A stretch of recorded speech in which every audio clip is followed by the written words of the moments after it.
If we start in red and actually start with the Lions, it's interesting, even looking through some of the back pages this morning, the feeling of negativity after this tour is sort of existential, that there is this sort of sense that the Lions tour let the game of rugby down, that as a spectacle it was so poor, and as a nation of sports people, South Africa were so mean, and their time wasting and their antics throughout the tour have brought shame on the game of rugby union, which kind of spells to me a little bit of sour grapes, to be quite honest with you. Like, I get the feeling of distaste when your team loses, and like I guess we were all relatively rooting for the Lions. But if we step back from this for a moment, do we not just think that the Lions got outsmarted and outmuscled, and in the dark alley that is a Lions tour, South Africa were just better? Is that what you think? Kind of, to be honest. Like, that at the end of a sporting contest, the best team wins, and that we should shake hands and get on with it and forget about it? Is that really what you think? I think in the context of this, kind of think South Africa were the better team. There was a lot of sideshows going on, obviously, in the build-up to the second test in particular, but let's not allow that to colour our view to the point where we think where the Lions were actually better. Is it just a sideshow where straight red card offences become yellows or not even penalties because the referees have been terrorised and terrified by what's going to happen and the scrutiny they've been put under? I think that what happened was a fundamental shift in how teams must manage refereeing from now on. When Rassie Erasmus comes out and says, do you remember that video you made where you found the scene where they were giving out to, was it the centre or the back row, for not doing a full, was he trying to mimic Owen Farrell's tackle technique, where it was essentially like he was a human torpedo, and they were like, oh yeah, that's what you have to do. What you have to do now is what the rules are as we've been shown them, not what the rules are as what they're written down.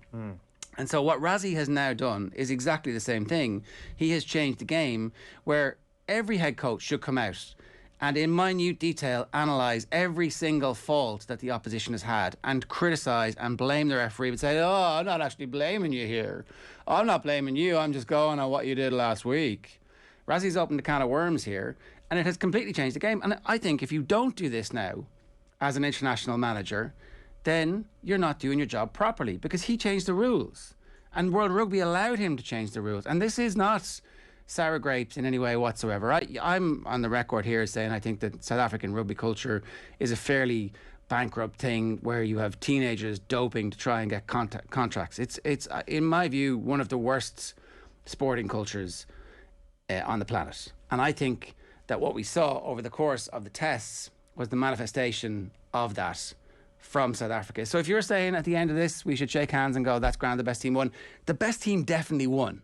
I make no bones about that. They in that first game that the Lions won, the refereeing decisions were bad, and the South Africans should have won that game and would have won that game if the referee had done what he was supposed to do. In the second test, if the referee had done what he was supposed to do, the Lions would have won that game. Colby would have got a red card and wouldn't have been on the field to win the game in the third one. And the third test could have been a very different one. It would have been very interesting to see what happened. And I don't really care about the outcome, who wins, who loses, whatever. But ultimately, in the long term, if we don't see Andy Farrell giving it to the referees in advance of games and releasing these type of videos, then is he doing his job? I don't know. I mean, they're the rules of engagement, and that's what Rassie wants, because that's what Rassie said. Oh, you know, the other thing is that like they're supposed to be this big macho, we are the men culture, when actually all they are whining babies. That was the most babyish. The rules didn't. And the other one was like there was a Bismarck Duplessis tackle on Dan Carter from 10 years ago. They're still bitching about. That's worse than us and Thierry Henry. If there is a conspiracy against South Africa and South African rugby from the referees, it is literally the worst conspiracy in the history of humanity, because they've won 3 World Cups. It's a shitty conspiracy that has completely failed to deliver on what it's supposed to do, which is preventing South African rugby from revealing its true self. And yet I think South African rugby managed to reveal its true self. So I don't think that we should just forgive and forget, because this changed the game. That's it. It's over. You've got to go after the referees. You've got to attack the referees, because that's what the best team in the world who've just won the World Cup, that's what they do, and they set the rules. The counterpoint to that is that the conditions were there for Rassie Erasmus to do something like this, for any coach to do something like this. It's no coincidence that Sky Sports went into this Lions tour with Nigel Owens as co-commentator. Nigel Owens didn't come on as co-commentator as a result of Rassie Erasmus making those comments. Before this tour, the conditions existed in rugby union for the referee to be as important as any player on the pitch. That is the way we view this game. Every single TMO decision was already being scrutinised. There was already a lot of sour grapes after every Six Nations game, after every big Champions Cup game that we would watch. The refereeing is part of the conversation now in a much bigger way than it's ever been in the past in rugby union. And that is what leads to an extraordinary moment, which was the build-up to the second test. So I don't think Rassie Erasmus has caused this on his own. I think it's definitely been the most brazen attempt at trying to win over a referee and influence a referee. But I don't think it exists in isolation. I think that there were years and years and years of an attitude towards referee which was full of disdain in rugby, which has led us to this moment. Like, I mean, there was a urinal in New Zealand with Wayne Barnes's head etched into it after the 2007 World Cup. Like, this is the sort of level of notoriety that referees have had in the recent history of rugby, and this was just a further step forward. So, like, it's been incompetence up to this point. What South Africa were alleging was that this was somehow the rest of the world against them. Where you know, what gave them that idea? You know, where did they suddenly get the notion that the rest of the world was against them? Maybe because the rest of the world was against them for a long period of time for historically important reasons. I think that's not actually a counterpoint. I think that explains stuff, and I think fair enough. I think that we're probably making the same point here, that like the game has reached a point now where it's really screwed. You would be very worried about the future of rugby. I do not expect Andy Farrell, for clarity's sake, I do not expect Andy Farrell to go and do an hour-long pre-match video every time pointing out how Kyle Sinclair is scrummaging wrong and how the number 8 isn't actually bound properly at the scrum. That would be boring and crap.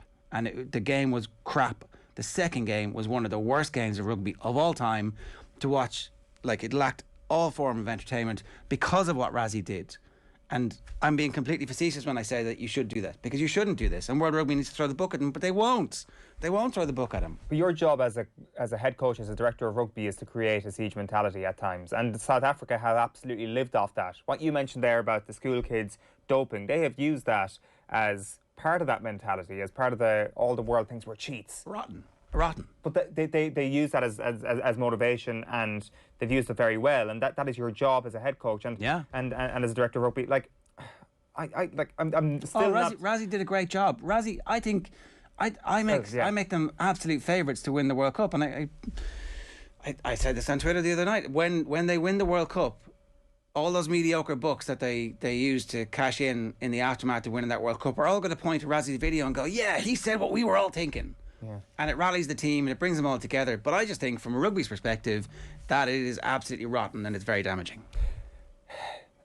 Okay, you may be right. You may be right in that. I do think, though, that this has been amplified by people within the Lions setup. Even Gregor Townsend being like, I don't think this is a good look for the game. And I know he was talking about time wasting and all that. And he's a great rugby man who I assume wants to uphold the traditions that rugby union talks about all the time.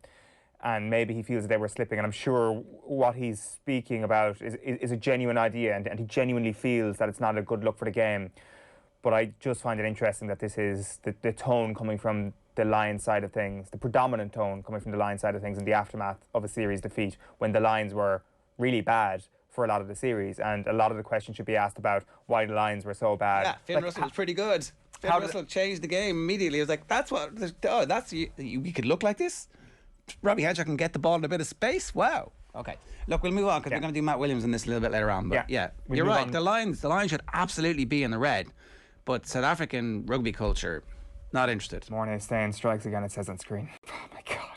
Like, you were talking about predictions. Neil Tracy the other day did say that he was going to come on and score in the 79th minute, and I think he actually got it bang on.